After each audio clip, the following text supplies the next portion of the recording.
You are listening to the TV Obsessive channel, brought to you by tvobsessive.com.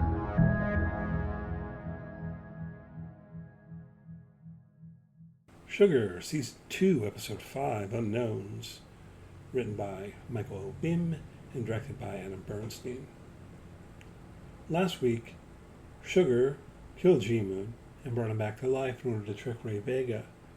As Sugar, Season 2, Episode 5 begins, he proceeds to take G to rehab and fake a death certificate for him.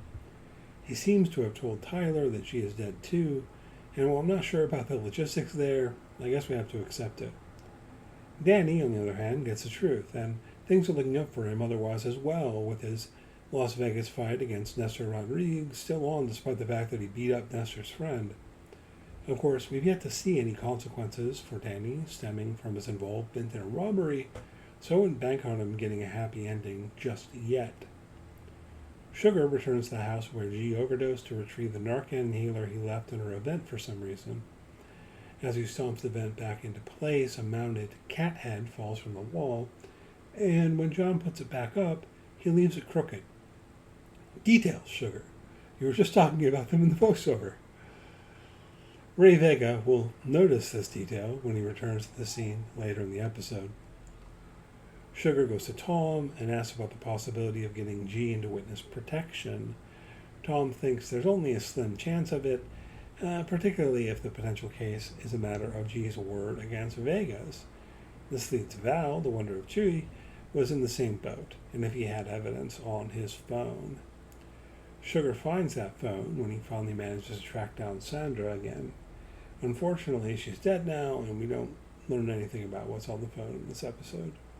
Maybe it's locked. In other news, John is continuing his investigation of Pavich. This leads him to break into the house of a professor, played by Bernard White. He saw talking to Pavich, and later chat up that same professor about the tenacity of succulents. This doesn't go much further in Season 2, Episode 5, but it's worth noting that Sugar finds a diagram in the professor's house that resembles something from an alien notebook. Back at the hotel, John's feeling lonely, so he calls Melanie, but since we don't even hear her voice and she's apparently in Paris, I doubt she'll factor into things significantly this season. Charlotte, on the other hand, is another story. Sugar sees her at the bar again, and is, in my opinion at least, overly apologetic about how he confronted her after she broke into his room.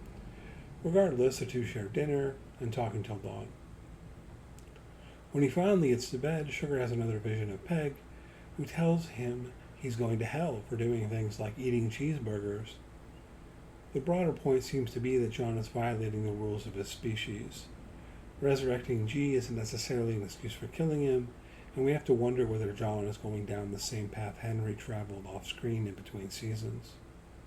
I don't know if Peg is a figment of John's imagination or somehow projecting herself into his consciousness, but what she represents is clear enough in the scene. It's his conscience. Sugar Season 2, Episode 5 begins with an anonymous man being cremated and ends with his ashes being filed alongside numerous other boxes of the remains of the unknown dead. This would seem to give the episode its title, Unknowns, with a point being put on it even by the workers in the morgue when John visits them, but I'm not entirely sure of the significance of these scenes at this point.